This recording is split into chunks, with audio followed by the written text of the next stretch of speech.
We start from an empty scene, and the empty scene comes just with the main camera. And we'll add 3D object, cube, but we'll rename it to paddle. And we put it firmly in the center position of the world. I usually start from the center position and go back from there. And the center position is easier to see if we put the camera transform also at the Y0 position. We also add a light, directional light, just to be able to see our paddle better. The paddle should be a bit wider, so we enlarge it in the X direction, let's say 3 units. And we'll make it a bit flatter, maybe half a unit in the Y direction. And the position, it can be placed a bit to the bottom side of the screen. And we'll just say -5, which is a good starting position. For the camera, it's your choice if you either want an orthographic or a perspective projection. Orthographic will give it a more of a 2D feel, but in perspective you get a pseudo 3D effect. That is something you can choose. We will go from an orthographic projection, put it a bit closer to the scene, let's say Z-5, and a depth for an orthographic, let's say 10 units. Not 1, but 10, otherwise you won't see anything. So this is the view of our scene, the camera, and the paddle. To move the paddle left and right, and I see here in the small preview window for the game, let's increase the size of the camera a bit. Let's put it at maybe 6. It will be better. We want to move the paddle left and right. So for that, we will add some functionality using PlayMaker. Select the paddle, and then we can right-click to add a new FSM, a new finite state machine. And this we will call the mover. And we go to a starting state, and the starting state will be simply called waiting. We wait for input from the player. And which type of input do we want? Well, we want to toggle between going to the left and going to the right. So we will define moving left state, and a new state moving right. So these are the 2 states we want. And we will define a way to go back to moving left or moving right. And we will do this by reacting on key presses. We'll define 2 new events. These events will be called by the actions when we want to go to the left. So go left and go right are the events. And we define a transition from go left to moving left, and a transition from go right to moving right. That's the basic setup. And when we finished moving left, we go back to the waiting state. When we finished moving right, also go back to the waiting state. That is the basic setup of our state machine. Very simple, but nothing is happening yet. So we will have to add a few actions. First action is reacting on a key press. So if you press key in the action pane, then we have different key actions. We will want to react on a particular key, so we use the getKey action command. And the getKey simply stores if a certain key is pressed. We could also react on the getKeyDown event. In this particular case, we chose the getKey because if we continuously hold our key or left key down or right key down, we want to transition the whole time to the moving left state, which will not happen with the key down, which will only be called once. So we will remove the getKeyDown. We only focus on the getKey action. The key we want to react on in this case is our left arrow. And we will have to store the result somewhere. For that we need a variable. We define a Boolean variable and we call it pressed left. And we know that we will also need a pressed right variable. So we store the result of the left arrow in the pressed left variable, and we do this every single frame. So the whole time this key is pressed down, this variable is updated. We add a new action, And this time we will react on the right arrow and we will store it in a pressed right. And we do this every single frame. That is not sufficient. We want to call this action, we call this event at a certain point. For that, we do a bool tests action.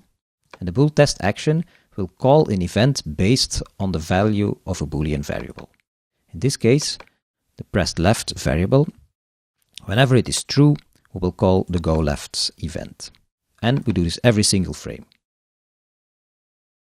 And of course, we can do exactly the same. Whenever we hold the pressed right key, we go to the right. Beware that I don't set the isFalse event.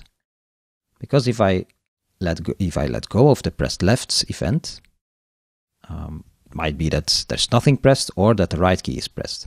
So I only react on the keys being pressed and don't do anything when they are not pressed. Let's see what happens. So if I press play now, I start in the waiting state. If I click on the move left, you get a certain error, and that's because the loop is going back and forth. You see here 1,000 times and then it stops. That might not be what you really want. So let's continue a bit. There's nothing happening at the moving left state. For that, we want to define a move action. So type move, and there are different ways you can move something. But within the iTween actions, you see that we can define a movement with a nice transition animation. And we will use the move to action, which says, okay, we want to move the object to a particular position. In this case, we want to move our pedal to the left of the screen. And it can happen at any point in time. If we are the whole way to the right, or we are almost to the left, we just want to know, where we want to end up, but we don't know where we start. So move to, that is a perfect action for that. We don't want the orient and move to path options. We simply want the object to move to a particular position. And if we look at the current position, it's -5 and position 0. And if we move to the left, it's about 6 units to the left. So that is where we want to end up. So -6, -5, and that's our end position. We don't want to do this in a fixed time. We want to do this at a fixed speed. And for that, we need a new variable, or we can simply type in the value, but in this case, let's define a variable. There's a float variable called speed. We can add it, and we give it a starting value of, let's say, 2. The advantage of using a variable is that you can change it afterwards. If you change the speed, you don't have to change the structure of this moving. You just move faster. So we set it up by moving at the speed variable. Let's say, okay, that is about it. We do the same for the right. So where is the move to action? In this case, vector position is positive 6 in the x-axis, -5 in the y-axis, and the same speed variable, and disable orient and move to path options.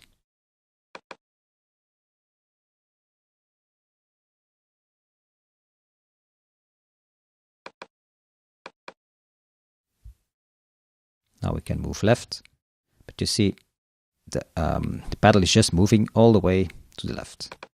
Or we can press right, and the pedal will continue to move right. Maybe that's not exactly what we want to control it, so we also have to react on the key presses. In this case, we move to the left, but whenever we release our key, the get key up action, when we release our left arrow, we just want to return back to the waiting position. So when we get the key left arrow up, we send the finished event, and the finished event will return us to the waiting state. You don't have to store it. We can copy the same action again in the other state, moving right. Paste action, but in this case, react on the right arrow. Okay, test again. We go to the left. When we release it, we're back in the waiting state. Press and hold. Press and hold. Okay, it's a bit slow, but it is all right. And we can test a bit. But if you want to move faster, you notice that something is not completely right. If you go to the right and immediately press to the left, nothing happens. You have to specifically release the right button before you can press the left button. And you don't want to make it too difficult for the player to move the pedal around. So what we will do is also find a way to transition from the left directly to the moving right and vice versa. So for that, we define the transition, go right, connect it to moving right, and define a transition, go left, and connect it to moving left. But we have to call it in some point. So for that, we use the get key up, or get key down action, in fact. So even though we react on the key being released, we also want to react on the other key being pressed. So while we are moving to the left, it might happen that we press the right key, the right arrow. We send the event go right. And on the other side, get key down. So whenever we are moving to the right and we press the left key, the left arrow, we send the event go left. That's a shortcut or a bypass to not pass through the waiting state. Let's save it and test. So right now, I'm pressing right, but I can immediately press left again.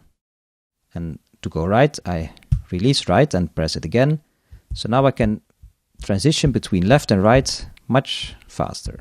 So we see we skip the waiting state. And if we complete the release, we arrive back from the waiting state. So we have the different transitions between waiting and moving, and between moving in one direction and moving in the other direction. That is the main setup of our pedal.